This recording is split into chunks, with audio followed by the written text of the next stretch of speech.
സാംസ്കാരിക നായകരെ വിമർശിച്ച് ബി.ജെ.പിയുടെ രാഷ്ട്രീയ പ്രമേയം. സാംസ്കാരിക നായകർ പുരസ്കാരങ്ങൾക്ക് മുന്നിൽ മുട്ടുമടക്കുന്നു. അവരുടെ നീതിബോധം കേരള സമൂഹം വിലയിരുത്തണമെന്നും ബി.ജെ.പിയുടെ രാഷ്ട്രീയ പ്രമേയം. പ്രശാന്ത് ഞങ്ങളുടെ പ്രതിനിധി ചേരുന്നു. പ്രശാന്ത്, എന്തൊക്കെയാണ് രാഷ്ട്രീയ പ്രമേയത്തിലെ വിശദാംശങ്ങൾ?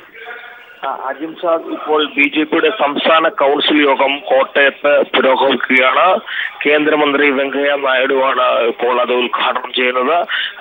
മാത്രമല്ല, ഈ യോഗത്തിൽ പ്രധാനമായും അവതരിപ്പിക്കപ്പെടുന്ന രാഷ്ട്രീയ പ്രമേയത്തിൽ സാംസ്കാരിക നായകർക്കെതിരെയുള്ള വിമർശനമാണ് ഏറ്റവും പ്രധാനം. കാരണം സാംസ്കാരിക നായകർ പുരസ്കാരങ്ങൾക്ക് മുന്നിൽ മുട്ടുമടത്തുമെന്നും സാംസ്കാരിക നായകരുടെ നീതിബോധം കേരള സമൂഹം അളന്നുകൊള്ളുമെന്നുള്ള തരത്തിലാണ് രാഷ്ട്രീയ പ്രമേയത്തിലുള്ളത്. മാത്രമല്ല, സാംസ്കാരിക നായകർ നാവ് പണയം വെക്കുന്നവരാണ് എന്നുള്ള ഒരു അധിക്ഷേപവും കൂടി ഈ രാഷ്ട്രീയ പ്രമേയത്തിലൂടെ മുന്നോട്ട് വെക്കുന്നു. കാരണം കുമ്മനം രാജശേഖരൻ അധ്യക്ഷനായ ശേഷമുള്ള പ്രഥമ സംസ്ഥാന കൗൺസിൽ യോഗമാണ് കോട്ടയത്ത് ചേരുന്നത്. അതിൽ ഈ പാർട്ടിക്കകത്തുണ്ടായിട്ടുള്ള ആഭ്യന്തര സംഘർഷങ്ങൾ പരിഹരിക്കാൻ സാധിക്കാത്ത ഒരു സാഹചര്യത്തിൽ, അല്ലെങ്കിൽ നേതൃത്വം വെട്ടിലായിരിക്കുന്ന ഒരു സാഹചര്യത്തിൽ അതിന്റെ ശ്രദ്ധ തിരിച്ചുവിടുകയും സി കെ പത്മനാഭന്റെ ചെഗുവേര പരാമർശത്തിൽ കടുത്ത അതൃപ്തി അറിയിച്ച RSSന്റെ അല്ലെങ്കിൽ സി കെ പത്മനാഭനെ നടപടിയെടുക്കണമെന്ന RSSന്റെ തീരുമാനത്തെ പോലും അംഗീകരിക്കാനാകാത്ത അല്ലെങ്കിൽ അംഗീകരിക്കാൻ കഴിയാത്തൊരു സാഹചര്യവും നിലനിൽക്കുന്നു എന്നുള്ളതാണ് ഏറ്റവും പ്രധാനം. കാരണം സി കെ പത്മനാഭനെ പോലുള്ള നേതാക്കന്മാരെ പുറത്താക്കിയാൽ പാർട്ടിയിൽ കൂട്ടക്കൊഴിച്ചിൽ ഉണ്ടാകുമെന്നും അത് തിരിച്ചടിയാകുമെന്നുള്ള തിരിച്ചറിവിന്റെ അടിസ്ഥാനത്തിൽ RSSനെ തൃപ്തിപ്പെടുത്തുന്നതിന് വേണ്ടി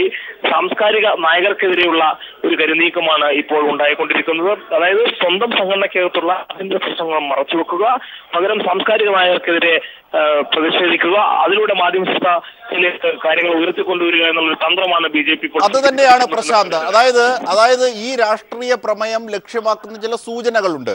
ഒരുപക്ഷെ ചെഗുവേരയെ കടന്നാക്രമിച്ച MTയെയും കമലിനെയും അധിക്ഷേപിച്ച സംഘപരിവാർ നീക്കങ്ങൾക്കെതിരെ CKP തന്നെ രംഗത്ത് വന്നു. CKPക്കെതിരെ നടപടിയെടുക്കാൻ വിമുഖത കാട്ടുന്നു പരസ്യമായി. നേരത്തെ പ്രശാന്ത് സൂചിപ്പിച്ചത് തന്നെ കാരണമായി എടുക്കുന്നു. പക്ഷേ ബി.ജെ.പിയുടെ ഔദ്യോഗിക പക്ഷം ഏത് തലത്തിലാണ് ചിന്തിക്കുന്നത്? എൻ രാധാകൃഷ്ണനോടുള്ള പിന്തുണ കൂടിയാണ് ബി.ജെ.പിയുടെ ഔദ്യോഗിക പക്ഷം വെച്ചു പുലർത്തുന്നത് എന്ന സൂചനയാണോ രാഷ്ട്രീയ പ്രമേയം മുമ്പോട്ട് വെക്കുന്നത്?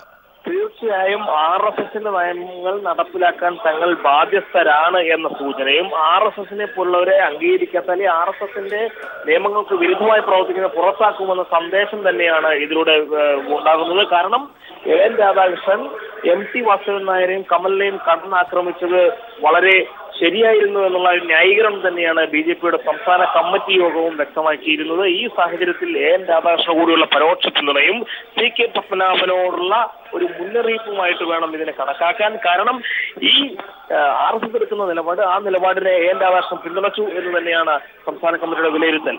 ഈ സാഹചര്യത്തിൽ മാത്രവുമല്ല, സി കെ പത്മനാഭനെതിരെ ഇപ്പോൾ നടപടി ഉണ്ടായിക്കഴിഞ്ഞാൽ നിലവിലുള്ള സാഹചര്യത്തിൽ കണ്ണൂർ അടക്കമുള്ള പ്രദേശങ്ങളിൽ ബി.ജെ.പിയുടെ അടിത്തറ ഇളകിയിരിക്കുന്നു.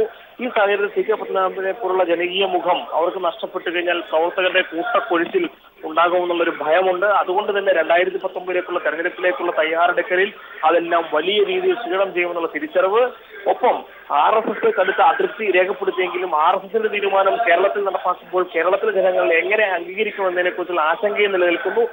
ഈ രണ്ട് വിഷയങ്ങളെ മറച്ചു വെച്ചുകൊണ്ട് RSSനെ തൃപ്തിപ്പെടുത്തുന്നതിന് വേണ്ടിയാണ് സാംസ്കാരിക നായകന്മാർക്കെതിരെ പരസ്യമായിട്ടുള്ള രാഷ്ട്രീയ പ്രമേയം കൊണ്ടുവരുന്നത് എന്ന് വേണം കരുതാൻ.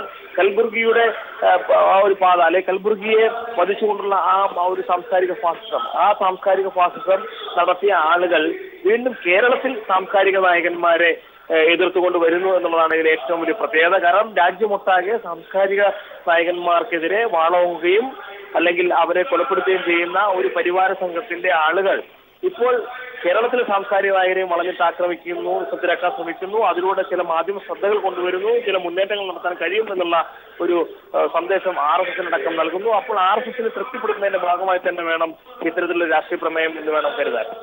തീർച്ചയായും പ്രശാന്താണ് വിവരങ്ങൾ നൽകി വന്നത്. സാംസ്കാരിക നായകർക്കെതിരെ രാഷ്ട്രീയ പ്രമേയം അവതരിപ്പിച്ച് വീണ്ടും ബി.ജെ.പി. ഇതിൻ്റെ വിശദാംശങ്ങളാണ് പ്രശാന്ത് നൽകിയത്.